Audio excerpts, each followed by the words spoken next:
Welcome to the IonaHoops.com podcast with your host, Guy Flottico. Hey, it's Season 2, Episode 33 of the IonaHoops.com podcast, and I'm refreshed off a summer vacation up in New Hampshire. By the way, did you guys know there's something called Iona Lake in the White Mountains area? Of course, I realized this after the trip ends. Anyway, enough of that. We don't want to even talk about that anymore. We've got lots of news, recruiting info to cover for the basketball team of our university. That's right, I said university. And we'll talk about that in the Iona Iotas. Iona Iotas. This podcast is not immune to Murphy's Law. Literally moments after I assured all of you that Jalen Hawkins was still coming to Iona, he decommitted and went back in. Of course. But while it would have been nice to have a veteran guard of his caliber in our rotation, the Gaels are still pretty deep at the 1 and the 2, so don't stress too much over all of this. Oh, speaking of guard depth, it was noticed by the astute gang on the IonaHoops.com message board that Jose Grullon was not mentioned by Rick Pitino in a recent email to Gael Nation. Probably the only player not mentioned, I'm sure, at that moment. Is he coming or isn't he? Well, after this Hawkins debacle, I'm not saying a word. How about we just wait and see how that one plays out? Iona Iotas. Iona College is no more. As of July 12th, we're now known as Iona University on the strength of the New York Presbyterian Iona School of Health Sciences. So you're going to see all sorts of branding updates from the college in the weeks to come. And meanwhile, you may have noticed, if you're really paying attention, that the IonaHoops.com message board has been rebranded to reflect this as well as the art for this podcast getting a facelift. Meanwhile, the rest of you get going on updating those LinkedIn profiles and spread the word, as this, of course, is huge news for Gael Nation. Iona Iotas. And speaking of professional profiles, a couple former Gaels have signed overseas contracts in the past week. Dylan Van Eyck's going to be eating well as he starts his pro career in Italy with San Giobbe Ciusi in the second division. Meanwhile, Elijah Joyner signed with Paralimni of the A division in Cyprus. No word yet on Tyson Jolly. Stay tuned. I have a feeling that's coming soon. But anyway, of course, once a Gael, always a Gael, and we wish these guys good fortune overseas.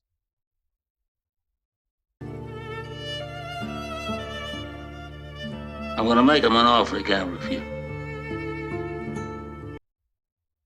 If Twitter is to be believed, the offers are coming fast and furious from the Iona staff the past couple weeks, particularly the 2023 class. Buckle up, we've got a lot to go through. We're going to start with James Flippin, a 6'11 center out of Milwaukee via Tennessee Prep and Wallace State Community College. He played AAU for Kevon Looney Elite. Physical player, scores while drawing contact, was a nice outside shooting touch. At Tennessee Prep, he averaged 18 and 7, as well as 3 assists. As a freshman, he played at Chattanooga State Community College, where he averaged 16 and 6 and shot 41% from 3 as a big, and averaged almost taking almost 5 threes a game. He's probably going to end up one of the top JUCO 100 players in the country. He's got offers from GW, Austin Peay, Grambling, Troy, IUPUI, Jacksonville, NCAT, Detroit Mercy, Oakland, and Southern Miss. We've also offered Babacar Mbenge, 7-foot center out of Dakar, Senegal, played for Olympus Prep in Jersey, New World AAU, is 3-star on 247, 127th nationally.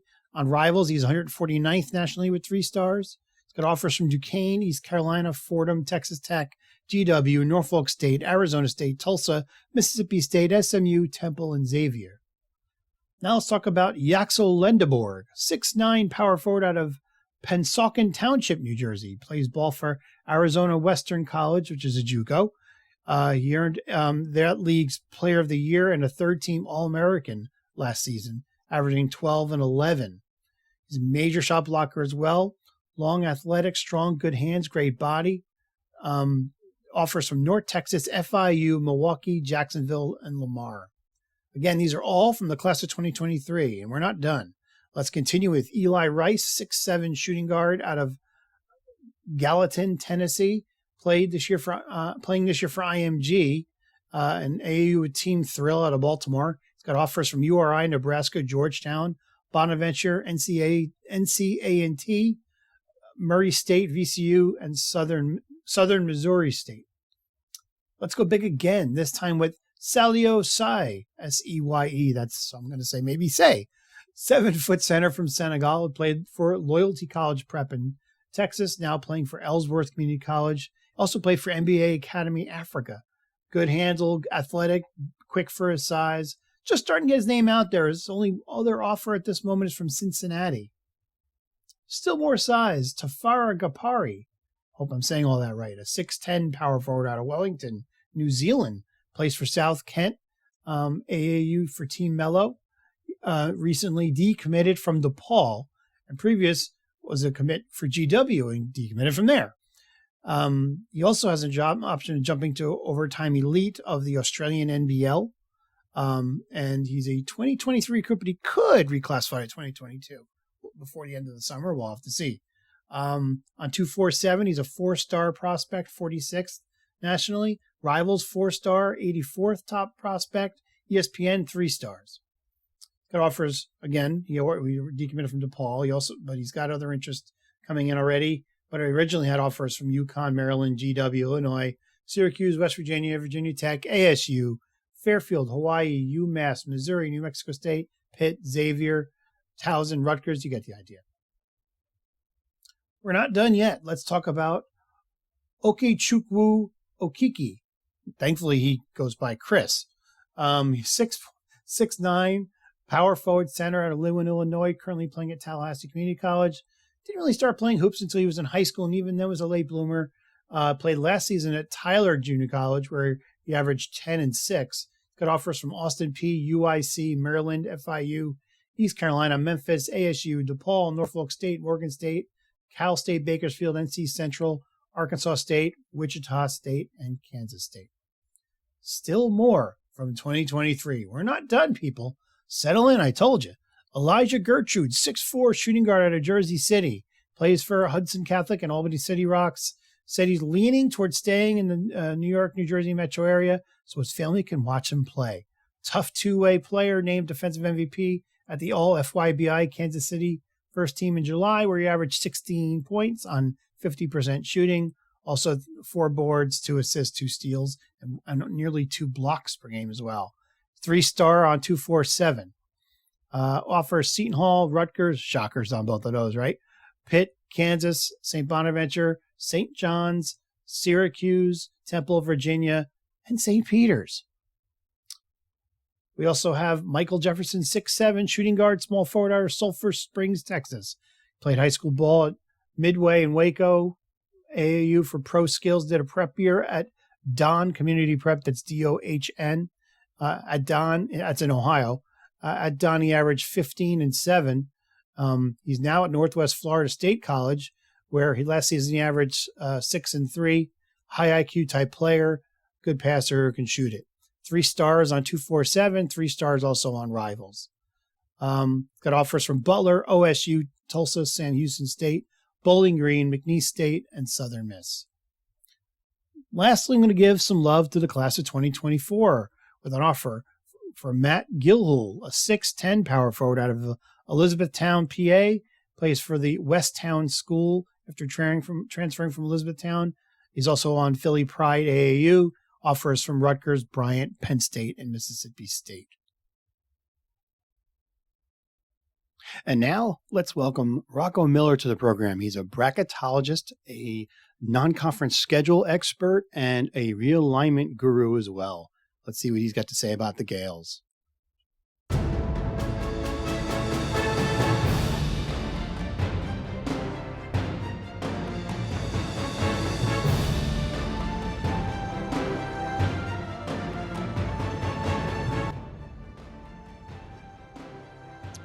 Well, if you're into college hoops and you're listening to this piddly little podcast that I have here, then you are listening since you're hearing it right now. You're going to want to follow Rocco Miller on Twitter. His Twitter bio describes him as a bracketologist, but he's so much more than that. He's a non-conference schedule guru. He's shown expertise in realignment, and all these things are interesting to us, of course, as Iona fans. And it makes him a great listen right now for you guys as well. Rocco, thanks for joining us.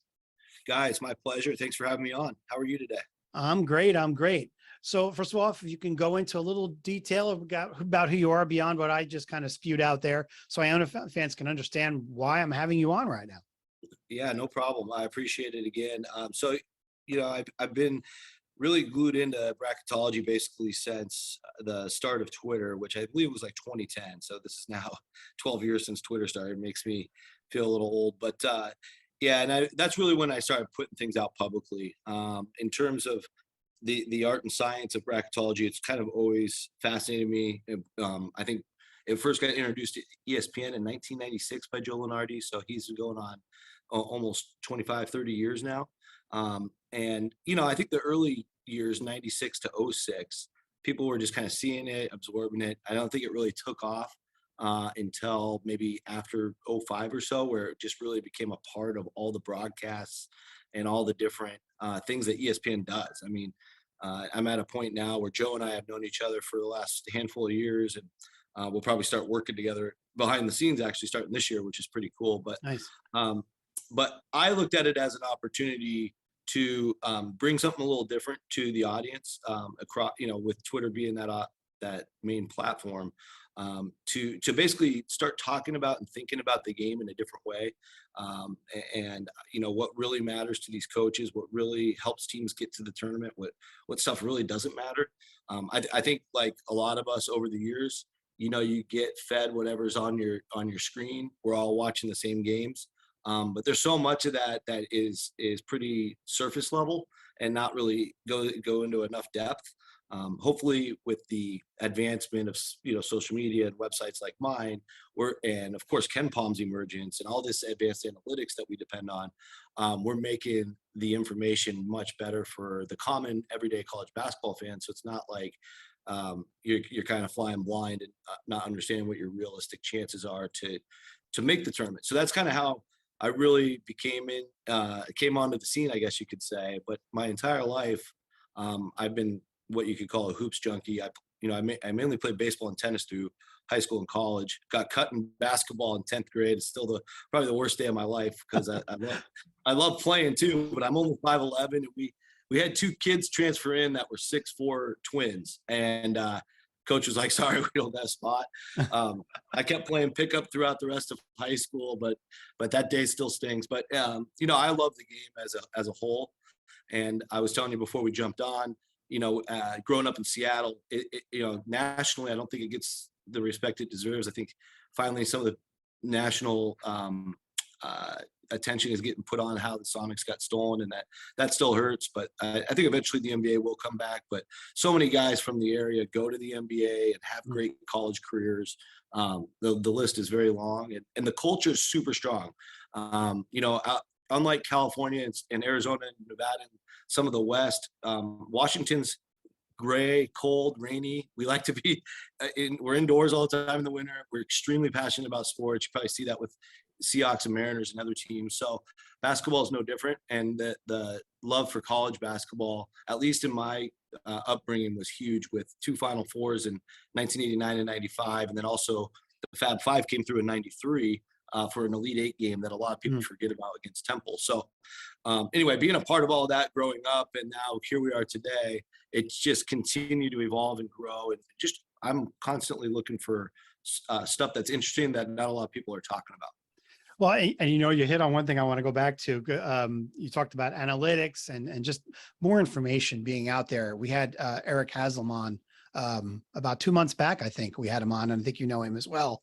Yeah. So talk about the different amounts of information that are out there now for people to make their own bracket. I mean, here you are, somebody who is, according to Bracket Matrix, you were 28th out of 148 different bracketologists on Bracket Matrix over the last 5 years. How do you use the information you get to come up with such good results? Yeah. So for me, the analytics is becoming more important. So the net was just introduced a couple of years ago. I think 2019, the net was introduced. So we're still dealing with an era now that's different than before because the RPI drove everything through 2018. But in terms of analytics in general, there is so much information. It's crazy. I mean, last year they just approved video, whatever the tablets to be on the benches during games, like a student manager or a director of operations can have that data available right there on the bench. You have products like Synergy. You have products like Shot Quality. All the stuff you're probably into as well. I think I subscribe to all of them, and to be honest, it's probably a bad investment for me because I get to the end of the season, I might have logged into Synergy like 4 times, but I know, you look at guys like 3-Man Weave, who do a great job out there as well. You can drill down into really kind of anything you want basketball wise to start to really understand defensive concepts, offensive systems, how teams might match up against each other. So that's pretty fun to do. Like when the bracket does come out, or even if you're just looking at one of my brackets during the season to get an idea of like, who's Iona going to match up against? How would we match up against them? Instead of you just like watching tape and trying to put your best guess at that, which is still a great exercise, by the way. You can actually apply so much data to it. And depending on how analytical you are, like Haslam's probably one of the most analytical that you'll find, you can really break that down and put a good story behind it. And that's exactly how it's going down right now within programs. There's majority of programs, especially the ones that are good enough to be at large teams, have a guy on staff that is an expert in that. I was lucky to be here in the Bay Area. Todd Golden just got hired at Florida, but there's a guy on his staff, Jonathan Sapphire. He's got a lot of national attention. He's like a director of analytics now at Florida. Got hired right over here from San Francisco. So a lot of programs have gone that direction. They've been going that direction. That's only going to continue, especially as these family trees continue to grow and these guys have success. So it's not only how the business is making hiring decisions, it can also be trickled down to fans so we can all be a little bit smarter about how we're watching the game. Well, I mean, so that's the bracketologist side of you, but you, as I mentioned earlier, you have a knack for other things as well, and such as uncovering non-conference games for everybody. You're a great follow just to learn who's playing who next year. For example, I'll give you an example. I sometimes hear things about Iona's schedule under the table. It's normally half-baked information when I hear it, so I don't always publish it or share it or anything like that. And we'll go an example of a recent game that came out from officially in the case of the Iona game versus Vermont and Mohegan coming up. I heard it was pretty much done, and I put it right in my podcast. And there you are later that day. You have the same information you're tweeting out. And I'm like, now I want to know. I know where I got it from, and I know you're not going to share your sources, but something like that just fall into your lap, or do you go digging for things? I try to spread my wings as far as I can go on all fronts with scheduling. For me, like my number one priority is to try to help the programs, because if I can bring value to various programs, hopefully as many as possible, then they won't mind me kind of sharing that information at the right time, right? So we can basically create a win-win. The more information I'm gathering, the better, the more value I can bring to them as well. So, even if a coach tells me, which is going on right now, our schedule's already done, check in next year, I'll still keep them on the phone for a few more minutes just so we can go through their outline. Because everything at the end of the day is just a giant puzzle and a process of elimination. So, if Rutgers is taken on November 15th and somebody's trying to play them, I can help that coach like not waste his time calling them. Give them a list of teams to call, not to call. So, working with more staffs over the last couple of years has helped because, like you said, there's going to be these hearsay things. In fact, with the Iona Vermont thing, I think by the time I put it up, I probably had known about it for a couple of weeks, but mainly they were trying to get a doubleheader scheduled. It ended up, as you know, being Rutgers Temple. And for the longest time, it was hard to find the right opponent for Rutgers. And this is just how neutral events go in general. I'm working with a lot of the different organizers, whether it's out there, Texas, California, Arizona, Nevada. I mean, they're everywhere now, Salt Lake City. So the cool thing about working with the organizers and building relationships with them is I can then go back to the coach and say, listen, that's not your only option. There's also this event going on that same day. These are the types of teams looking to play there. So, everybody wants options. It's just like when you go to the store for anything you need to buy. Coaches, especially in a prime position, like Iona is starting to become in that prime position where teams do want to play them and know they'll be a pretty sure top 100 team. You're going to be able to do things like that, be able to build up maybe 5 or 6 options before you have to decide. And that's valuable instead of just taking what you can get. So anyway, yeah, that at one point or another, I can't tell you the exact conversation or day, but we were trying to figure out who would play Rutgers. And I was like, wait a second, who's the other game there? And they're like, oh yeah, we got Vermont and Iona. And I was like, oh, that's that day. Cause I have an idea they were going to play. I didn't know the date. And then, so it's just an accumulation of little bits of pieces of information. It keeps me very honest to stay organized. So then I don't, miss the opportunity to finish that puzzle and get it out there. But that's actually how that game did get out there for me. Mm. Well, since you're a non-conference junkie and also a bracketologist, I have to ask you what you think about Iona's non-conference schedule, which is pretty much complete. Hosting Penn in St. Louis, neutral site game against Vermont, neutral site against Santa Clara, neutral site against Bonaventure, road games at Hofstra and New Mexico, the 3 games at the Diamond Head Classic against mostly mid-majors, though good ones for the most part. There's other rumored games out there. There's a neutral site rumor game going on possibly against Princeton. I guess that's been talked about, but it hasn't settled in just yet. So we have a slate that's pretty challenging, but lacks big name opponents and opportunities. Even if Iona goes, say, 9-2 in these 11 games, will anyone care? I mean, it'll still matter. Obviously, you'll need to be rooting for teams like SMU, New Mexico, St. Louis the rest of the season. You'll probably do that regardless. Hopefully Santa Clara is somewhere near where they were last year. I know that program very well, being in my backyard here in the Bay Area. They're very optimistic about what they have coming in. But in general, you're right. Like Iona's got a very strong team, especially in comparison to a lot of these matchups. Favorable position. I do know, and you probably do too, Patino is extremely aggressive with scheduling.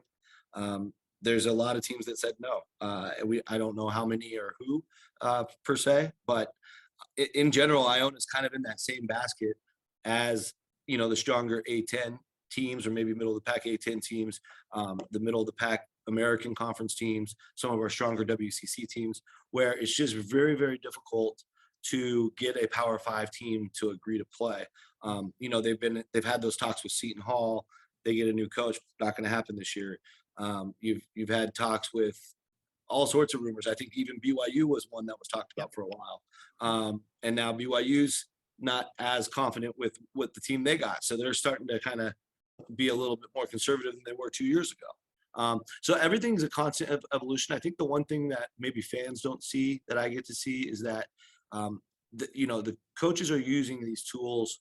I think Ken Palm actually offers a tool to the staffs that fans can't access for off season. They pay quite a bit more to him for that. There's also the Bart Torvik one that is free to use that I think we all look at. So they're looking at all these matchups and they're like, yeah, that might be a little bit harder game than we want. And I think that's really an untold part of the scheduling. I think it's a little bit newer thing just based on the trends because it's the net era and analytics is just a piece of everything and certainly true in scheduling, that I think it's a little unfair that like when a crummy schedule comes out, the fans go wild. Anyway, I guess you're never going to be able to stop that because it's as a fan, that's what you do. You want to play the best games. I'm a little sad for the sport that it's so hard to get those games to happen. You really can't get a team on the Power 5 to come to Iona. Your only chance is really to play them in a tournament or, out at an event where it probably favors the Power 5 team. So it's just the reality that we're in. Everybody's dealing with it. Missouri Valley teams are dealing with it. Everybody's dealing with it. So, but I think based on what Iona could do, they gave themselves games that are probably all going to either avoid Q4 or come close to avoiding Q4. And that's important for bracketology because when we get to the end of the season, unless you lose a Q4 game, those results are largely ignored. In fact, that's an easy way to kind of shortcut the process. And then what's your record in the other games? So if you end up with a lot in Q3, you can kind of game that record. If you say they're 9-2, but we'll say they're 7-2 with 9 of those landing in Q3, Iona's gonna have a better record than most in that comparison. Now, the key for Iona, as always, will be avoiding tough losses in the conference, just like last year. So yep. Absolutely. And all of this begs the question, we talked about scheduling. What do you think of Pitino's approach to scheduling here now that he's at Iona? Is he thinking too big? He's been clear he's trying to follow, for lack of a better term, the Gonzaga model of not playing by games, doesn't want to play a 1-for-1 against a school that has a small gym. Like somebody asked me earlier today, why are we playing Vermont on a neutral site? Why not just start a 1-for-1 with them? Because he doesn't want to play in a little gym like that. That's the answer. Yeah. Is that realistic for a school of Iona size to think like that?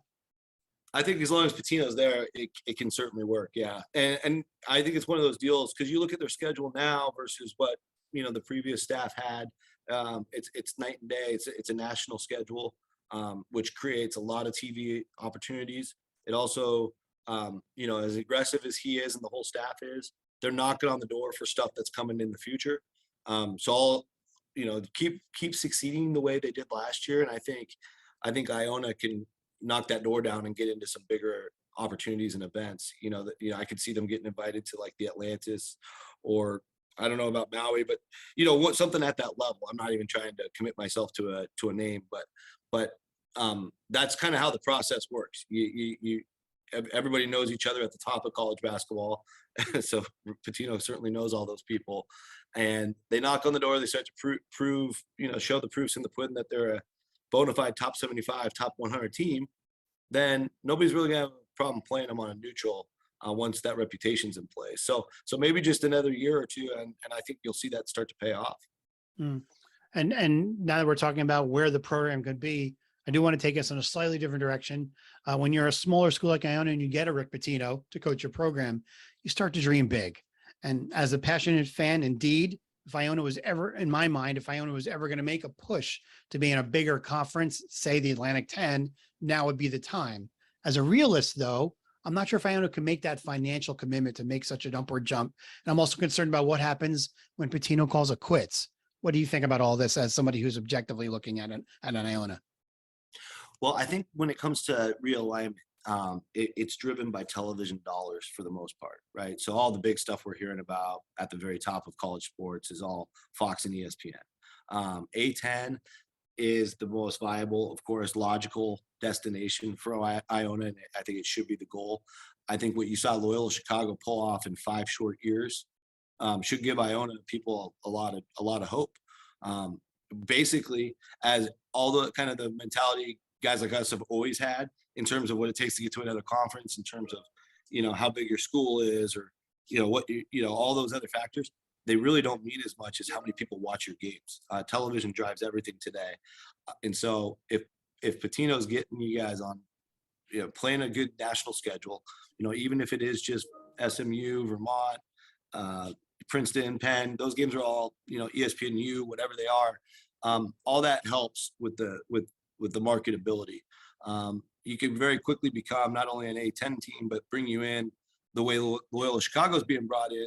They're being brought in as like a top 7 out of 14 team, with a outside chance to win the thing in their first year. So that to me, it needs to make sense from an academic standpoint, a competitive standpoint, and a television standpoint. And I think Iona, with another season, they're kind of in that prime position. Now, I'm not a television executive. I don't pretend to be. I try to stay away from that topic as much as I can, but I am very interested in the business side of sports. And that's what's moving the needle is the television aspect. Mm. Now, is all of this talk about moving up kind of a moot point, given what St. Peter's out of the MAC just did this past March? We'll see. I mean, obviously the financials that St. Peter's will bring from that result is going to be great for all the MAC schools. But again, if you're Iona, you're getting, I guess, let's say the A10 doesn't downsize. There's always been talk of a team like a Fordham or LaSalle possibly moving down, but let's just imagine they go to 15. Realignment, you have to look at the pie. If Iona brings, it obviously makes the pie bigger for the A10, but if it makes everybody's piece of the pie bigger because they're adding enough revenue to the table, then it's a win-win for everybody, and Iona makes the move. Now, on the MAC side of things, they're going to be living in a little bit better MAC world than before, because you just got 4 shares of the NCAA revenue that will be paid out over the next 6 years. So you'll keep getting that check, for 6 more years, and maybe somebody else makes a run during that time as well. So. And so I have to ask somebody who's into the numbers, into the bracketology, into the analytics. What happens when you have a St. Peter's? I mean, does it just kind of throw a lot of that out the window? What do you mean by throw it out the window? I mean, it's like, best laid plans, you're sitting here, you're digging into numbers, you have it all figured out, and then St. Peter's happens. Oh, right. Yeah. Well, the good thing about bracketology is my work is done on Selection Sunday. So it has nothing to do with filling out a bracket. If you want advice on filling out your bracket, call my wife. I'll give you her info. She's won our pool 3 of the last 5 years. It's not like a small pool. It's like 100+ people. Nice. I don't know how she does it.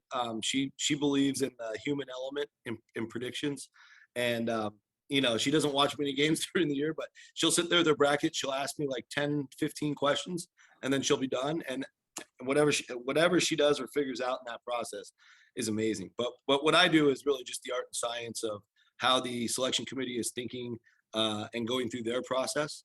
I've been very fortunate to serve on we have a kind of a smaller website, Hoops HD, that I've been on their shows, here and there. I'm kind of part of the panel.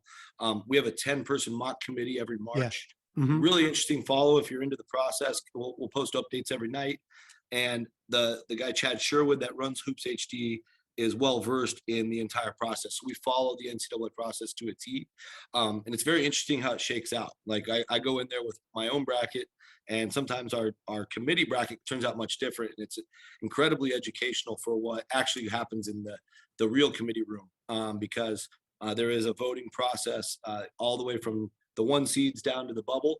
And it's rigorous. It takes three full days, if not more. And it starts to explain some of the things that happened last year, which we can get into if you want. But there was some snubs based on not really taking the Saturday results into full account. Mm-hmm. It also kept Duke as a 2 seed where they probably should have been a 3.